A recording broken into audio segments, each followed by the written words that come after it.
Good afternoon, everyone. See, most of us live life through second-hand opinions. Either it is the opinions of our parents, of our teachers, what we read in the papers. Very few of us have the privilege to experience first-hand things. Well, as a journalist, as a young man in love with India, my eyes were opened in Kashmir because I had the same misconceptions, I had the same prejudices, I have the same ignorance that most people have, at least in my country, and also I believe many people in India too. But when I covered Kashmir as a journalist, my eyes were opened, you know.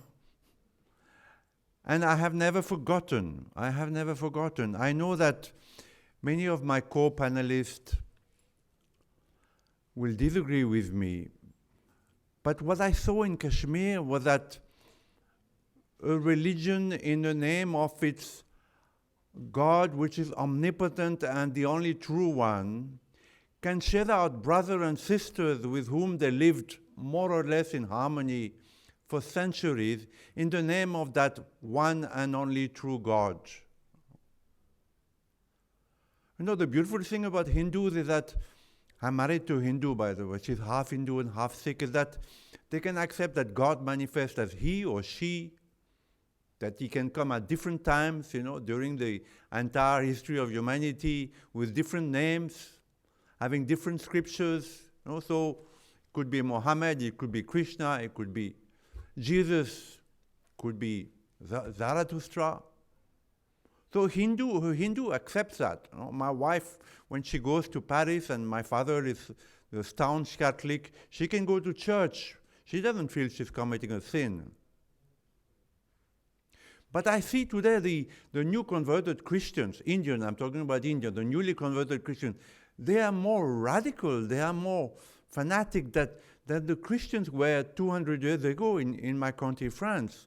So when people say, you know, that the genocide has no religion, I tend to disagree because what I saw in Kashmir and what I saw elsewhere also, because I covered the whole of South Asia, Afghanistan, Pakistan, Bangladesh, Sri Lanka, you know, is that there are two religions that say, my God is the only true one. You know, either, you know, I kill you maybe to convert you, or, you know, I use millions of dollars to convert you to the true faith, to the true God.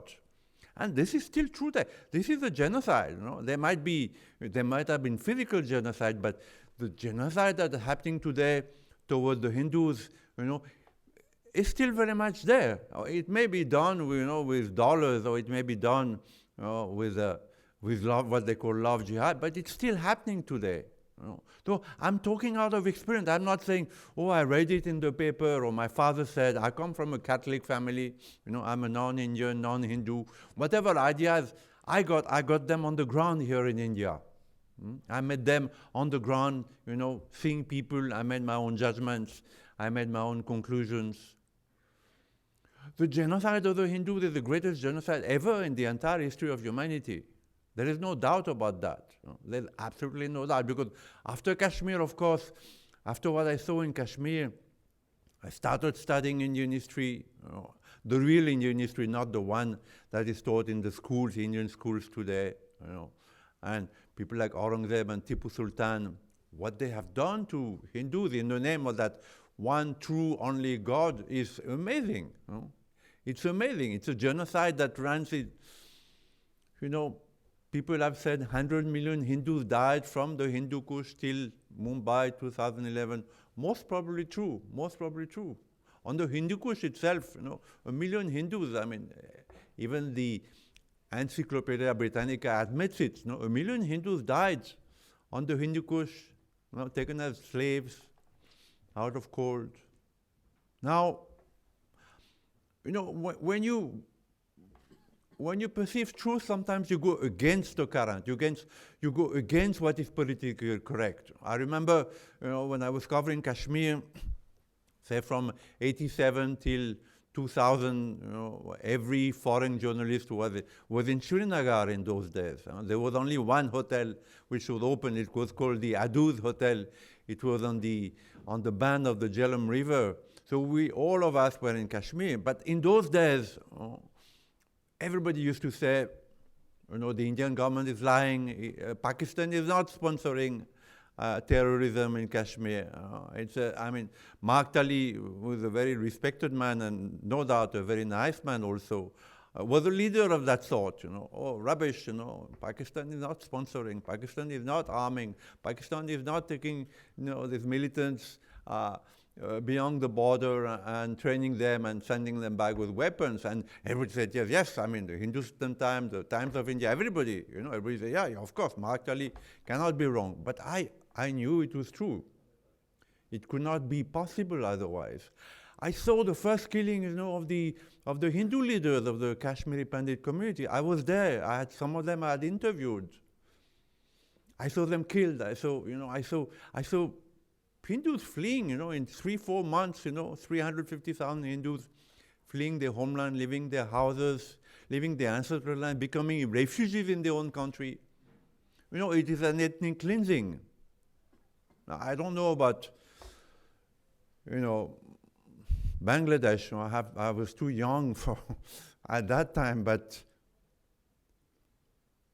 it's too easy always to accuse Pakistan. I know myself, I have defended the fact that Pakistan, mostly out of vengeance for having lost Bangladesh, because they felt that the loss of Bangladesh was due to Indira Gandhi, to India, they took revenge on two fronts. One was Khalistan. Unfortunately, we see that the Khalistan movement is again raising its ugly head. And the other one was Kashmir. That was their revenge on India. There is no doubt about that. But as I said, the Christian converts, the new ones, are the most fanatic. You don't have to be, a descendant of the Iranians, of the Turks who invaded India to be a fanatic. The converts are the most fanatics. The Hindus that were converted to Islam have become the most fanatic. I remember traveling. In those days, there was only Indian Airlines, so the flight from Srinagar to Delhi used to stop in Jammu very often. So I remember traveling once. There was a Kashmiri Muslim lady next to me, and I told her she was a journalist, so she supposed, Kashmiris suppose that all Western journalists are friendly to their cause. So she talked to me freely, and I asked her because she came out saying that she felt close to the militants. So I said, why? She said, we feel closer to Islam than we feel to India. First we feel that we're Muslims, and then maybe we are Indians. And this is a universal, every government from the Congress to the BJP that thinks that pouring billions of rupees into the valley of Kashmir will convert Kashmiris to India, they're wrong. Because the first allegiance is to Islam. One has to respect that also. I traveled, when I came to India first, I traveled by car from Paris to Delhi, and my best friend was a French Moroccan Muslim. He died, a very nice man. And every Muslim country we crossed, he would say Salam Alaikum, and people would open their houses to us, they would feed us, they would house us, they would give us a shilam. So there is a brotherhood in Islam which doesn't exist among Hindus. You go to New York and there are millions of Hindus in America, and you say Hari Om to one of them, they look to you as if you're crazy. So I have respect for Islam, but at the same time, I know that the greatest genocide is that of the Hindus. And if you talk about genocide and you want to generalize it, yes, of course, 6 million Jews were killed by Hitler. The Armenians' genocide was also enormous. There are genocides happening today in Africa, in Sudan. Mostly they are Muslim killing Christians. Mostly this is, the press won't say that because the media is politically correct. Mostly it's like that. So if you want to say the truth today, it is difficult because even now under the BJP government, it's difficult to say. I think Mr. Modi is trying to placate everybody and that he's the prime minister of all Indians, including the Muslims and the Christians and the Parsis and the Sikhs. But truth is truth. Truth is truth. If we speak about the genocide, you have to speak about genocide of Hindus. And I was lucky that I witnessed it in Kashmir, and I never forgot it. Maybe if I had not been to Kashmir, no, I would be like all these Western journalists that here today that travel from one five-star hotel to another five-star hotel, one country, in 3-4 days they have understood everything. But it's not possible. You know, India is a very ancient, very complicated country, very vast country. So unless you meet the people, travel, experience firsthand, then you're ignorant, and you remain ignorant, and you keep your readers and your viewers ignorant. When Mr. Modi removed Article 370, you know, even many Indians don't know what Article 370 is. It meant that Kashmiris could go to any part of India, buy land, start a business, build a house, you know, but Indians could not do the same in Kashmir. So as a result, you know, the Kashmiri of the valley, Kashmiri Muslims, today they dominate the souvenir trade in India. If you look at the souvenir trade from Delhi, Pune, Chennai, even Pondicherry, you know, many of these people are Kashmiri Muslims, you know, and because they're good at business, you know. And so they dominate the souvenir trade, but Indians could not do that. You know? And so actually Mr. Modi set a wrong right, you know. So that, you know, that if you're an Indian, you can go to any part of the country and start a business. India is one country. You know. So, but the way it was reported in the West, in the media, was that this was a persecution of the Muslims, you know, that the Muslims were persecuted.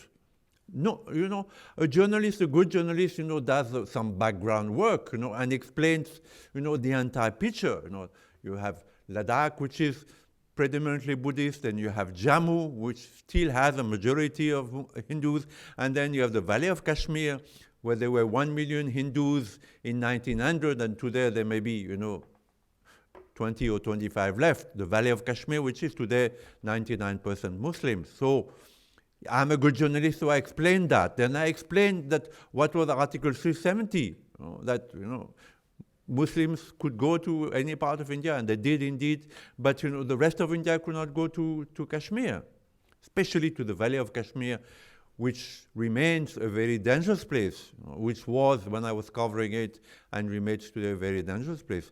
But this work was not done, and as a result, in my country, France, it is perceived that the removal of Article 370 by Mr. Modi was an act of persecution. Now, the other thing that makes me angry, because, you know, I'm a passionate journalist, is that today the Kashmiri Muslims portraying themselves as victims. Because I saw them starting this war in the name of Islam against the Indian government and the Indian army. You know, they were the one who fired the first shots. In those days, it was the JKUF. You know, they're the one who kidnapped, they're the one who killed, they're the one who strangled, they're the one who raped. They started the war. They started the war against an elected government, a democratic government. And today they're portraying themselves as victims. This is, you know, people have a very short memory, of course, and if you're young, you don't know, so you say, oh yeah, maybe. But the truth is, again, the truth is the truth, you know. They started a war in the name of that one only God against an elected government, you know. And today they're saying, oh look, we are victims, we don't have internet, we don't have... Come on, man, come on, you know. Unfortunately, you know, I mean, I love Hindus and I keep defending them, but unfortunately, Hindus are very divided lot, they're very tamasic, they're very selfish, you know. There are 10 million people in Delhi. How many have come today to that conference, which is so important, you know. Thanks to Ajat for, you know, persevering in spite of so many hurdles. It is so important. Will the Kashmiri Pandits return to Kashmir? I doubt it very much, you know, unless Pakistan and India come together. Oh. This is what Sri Aurobindo said in 1947. I know that many Hindus fear that, you know, but as long as Pakistan and India are divided, you know, the strife and problems will curse this country. You know? So unless there's a kind of, you know, European, like the European market, like the European Union, there's a kind of South Asia Union that comes up somehow, you know, and borders are diminished and there's a common currency, and so then the Kashmir problem will get resolved, I think. But as long as that doesn't happen, you can pour billions and billions and rupees into the valley of Kashmir. But the feeling will remain that my first allegiance is to Islam.